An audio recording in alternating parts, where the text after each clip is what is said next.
안녕하십니까. 암호화폐 정보를 전달해드리는 닥터 비트맨입니다. 목요일도 슬슬 마무리가 되고 있습니다. 현재 코로나 팬데믹으로 인해 사회적 거리두기 단계는 계속해서 격상해 가고 있지만 그에 반해 확진자의 수가 줄어들지 않아 3단계로의 격상까지도 위협을 하고 있습니다. 한 뉴스에서는 다음 주 확진자가 900명까지도 도달을 할 수 있다고 하는데 참 안타까운 것 같습니다. 현재 코로나 백신 또한 나올 것 같은 상황이 있지만 안정성에 관해서는 그 누구도 장담을 못하는 상황인데요. 하루빨리 코로나가 종식이 되어 예전의 생활로 돌아갔으면 좋겠습니다. 이제는 마스크가 몸의 일부가 된 것 같아 안타까운 마음이 크네요. 오늘 남은 시간도 잘 마무리하시길 바라면서 목요일의 마무리는 과연 어떠한 소식들이 반겨주게 될지 한번 보도록 하겠습니다. 최근 암호화폐 시장의 경우 꾸준히 상승을 해왔던 비트코인의 가격과는 반대로 조정을 맞으면서 투자자분들의 안타까운 목소리가 들리는 것 같은데요. 현물 시세가 조정이 되면 선물 시장에서도 곡소리가 나기 마련이죠. 글로벌 암호화폐 1위 거래소 바이낸스에서 2,600만 달러 상당의 선물 포지션이 청산이 되었다고 합니다. 내용 보도록 하겠습니다. 지난 한 시간 바이낸스 거래소에서는 2,640만 달러 선물 포지션이 강제로 청산이 되었다고 합니다. 한 데이터에 따르면 지난 한 시간 OKEX 거래소에서 총 748만 달러 규모의 선물 포지션이 청산이 되었다고 하는데 후오비, 바이낸스, 비트맥스의 경우도 각각 1,082만, 2,640만, 500만 달러의 포지션이 강제로 청산이 되었다고 합니다. 비트코인의 가격이 소폭 조정을 받았으니 이제는 상승하지 않겠냐 하는 롱 포지션 분들의 뚝배기가 깨진 것으로 예상이 되는데 이러한 상황 속 비트코인의 급락 전 암호화폐 거래소로 대규모 이체가 발생을 했다고 합니다. 내용 보도록 하겠습니다. 센티멘트는 비트코인의 급락 전 2.78억 달러 규모가 비트코인 거래소로 유입이 되었다고 합니다. 암호화폐 전문 미디어 크립토 포테이토에 따르면 암호화폐 데이터 분석 업체 센티멘트의 경우는 비트코인이 고점 대비 약 2,000달러 가까이 하락하는 급락 흐름을 나타내기 전 약 2.78억 달러 규모의 비트코인이 암호화폐 거래소로 유입이 된 것으로 나타났다고 합니다. 추가적으로 센티멘트 측은 최근 콜드 월렛에서 거래소로 이체되는 비트코인의 물량이 급증했던 부분을 고려하면 이번 하락은 예측이 가능했다 언급을 했는데요.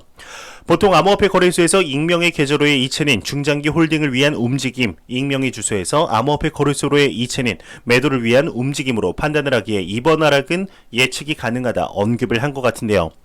단기적인 변동성과 방향을 그 누구도 예측을 할 수가 없죠. 하락을 한 후에야 이런저런 상황들을 끼워 맞추며 이번 하락은 이러한 이유 때문이다 나중에 이야기를 하는 것이죠. 어떠한 지표든 흐름을 보는 데만 참고하시기 바랍니다.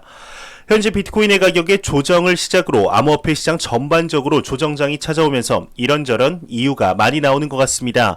한 외신에서는 이번 암호화폐 시장의 하락에 대한 4가지 요인에 대해서 언급을 했는데 이에 관한 내용 한번 보도록 하겠습니다.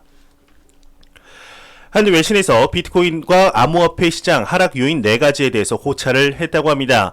현재 암호화폐 시장이 18,000달러대 또한 순간 무너지며 이번 하락에 대해서 많은 이야기들이 나오고 있는데 한 외신의 경우는 4가지 요인이 있다 언급을 했습니다. 첫 번째로는 심리적 고비에서의 이익 확정 매도, 두 번째로는 수렴 밑빠짐, 세 번째로는 파생상품 시장의 수급, 네 번째 이유로는 알트코인의 급등과 상승재료 소모를 꼽고 있는데요.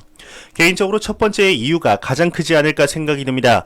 2017년 말, 2018년 초 이어졌던 암호화폐 시장의 초강세장 당시 비트코인의 역대 최고점이었던 2만 달러에 대한 도전이 11월, 12월 들어서 몇 차례 이어졌지만 아쉽게도 저항에 부딪히며 돌파하지 못했죠. 그러면서 18,000에서 19,000달러 선에서 횡보를 이어가고 있습니다.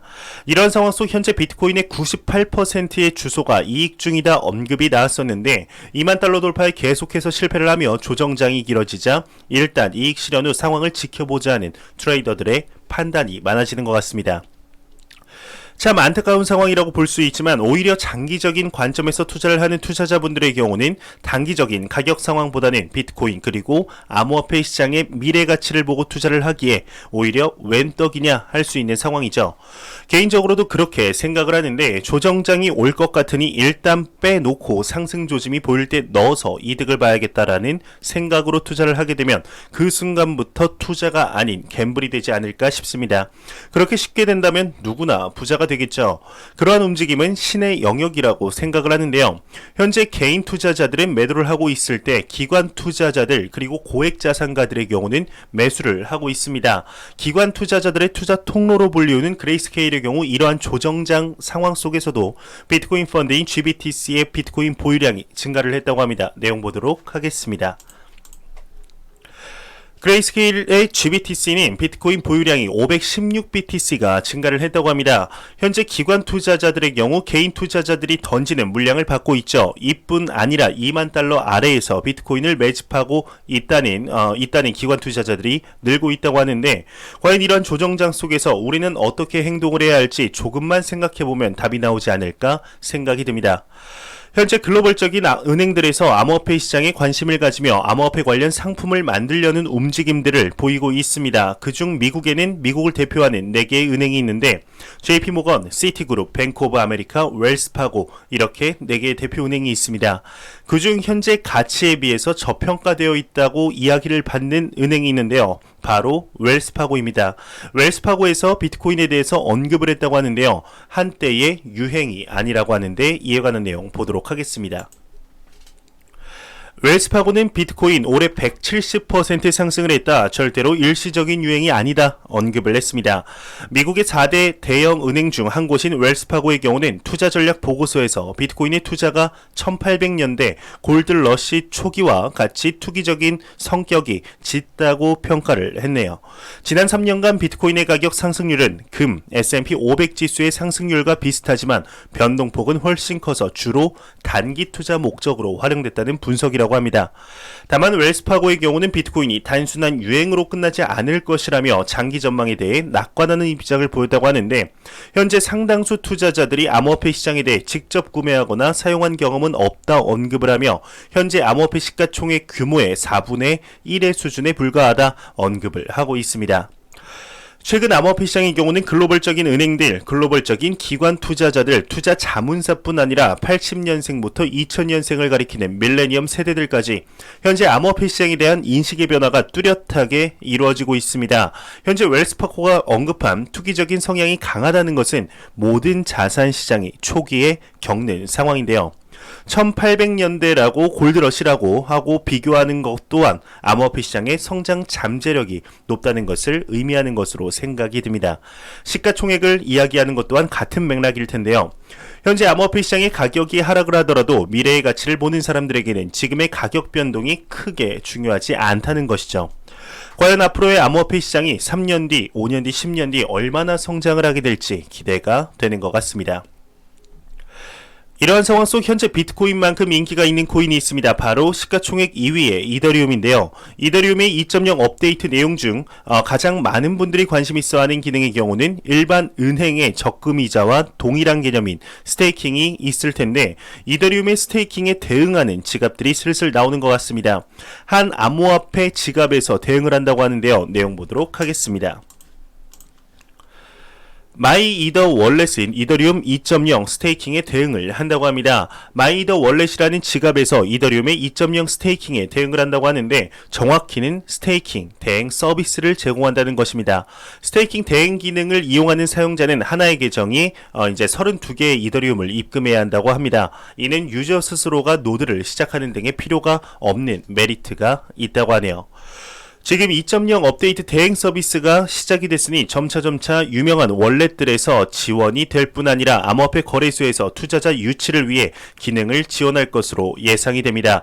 이 스테이킹에 지원하기 위해서는 최소 32개의 이더리움은 있어야 하니 가격이 더욱 상승하기 전에 지금 같은 조정장 만들어 놓는 것도 나쁘지 않을 것 같다는 생각이 드네요.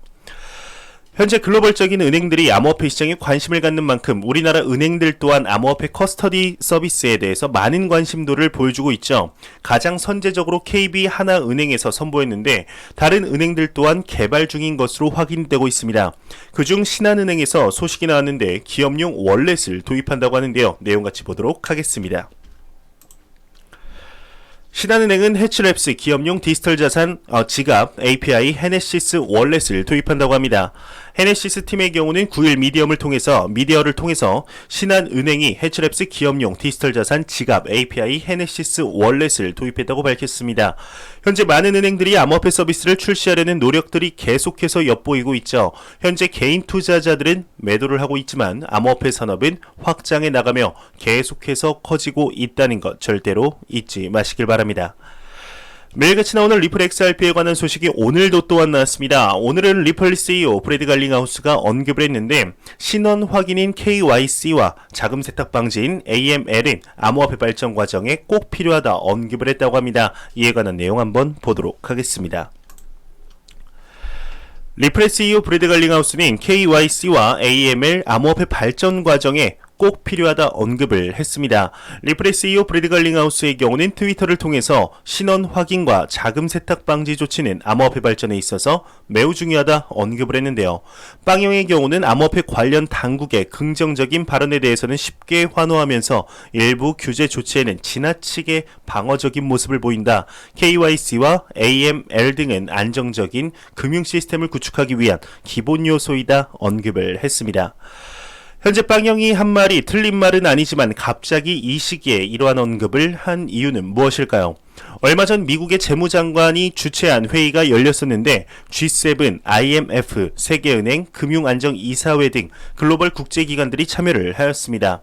이 회의에서 주된 논점이 KYC와 AML에 관해서 다시 한번 언급이 나왔었는데 리플사의 경우 정부와 가장 발을 잘 맞춰가는 암호화폐 기업으로 유명하죠. 이를 의식하고 언급한 것이 아닌가 생각이 듭니다. 이러한 행동들 또한 비즈니스의 하나인 것이죠. 리플사가 지금 하는 행동들을 보게 되면 최근 리플의 CTO의 이상한 언급들을 제외하면 사업적으로 상당히 능력이 있다 보이는데 이런 모습처럼 XRP의 가격도 반영이 되어서 높게 상승하는 모습을 봤으면 좋겠습니다. 최근 XRP의 가격 하락으로 다시금 리또 속소리가 들리는 것 같아 조금은 아쉽네요. 안 보고 가면 섭섭하겠죠. 마지막 크립토 공포담을 지수입니다. 전날 95포인트 대비 조정장 때문일까요? 네, 9포인트 내린 86포인트를 기록했습니다. 오랜만에 80포인트대를 보고 있는데 투자 심리가 소폭 위축됐지만 아직까지 극단적인 탐욕 단계가 지속이 되는 것이죠. 지금 소폭 이제 좀 감소를 했지만 계속해서 그 암호화폐 시장의 펀더멘털은 유지가 되고 있습니다. 긍정적으로 유지가 되고 있는 것이죠. 앞서 언급드렸듯이 개인 투자자들은 매도를 하고 있지만 지금 기관 투자자들 그리고 고액 자산가들은 계속해서 2만 달러 밑에서 비트코인을 매집하려고 하고 있습니다. 실제적인 투자의 움직임, 자금의 움직임이 보이고 있죠. 과연 이러한 상황 속에서 우리는 어떻게 행동을 해야 될지 조금 한번 생각해 보시기 바랍니다. 공포탐욕 지수는 변동성 거래량 각각 25%씩, SNS 언급량, 설문조사 15%씩, 비트코인의 더미너스, 구글 검색량 10%를 기준으로 산출이 되게 됩니다. 제가 준비한 소식은 여기까지입니다. 영상이 도움이 되셨다면 구독과 좋아요 그리고 광고 한 편만 처음부터 끝까지 시청해 주시기 바랍니다. 이 채널은 오직 광고 수익으로 운영이 되게 됩니다. 항상 영상 시청해 주시는 시청자분들, 구독자분들 너무나 감사합니다. 저는 다음 영상으로 찾아뵙도록 하겠습니다. 지금까지 닥터 비트맨이었습니다. 감사합니다.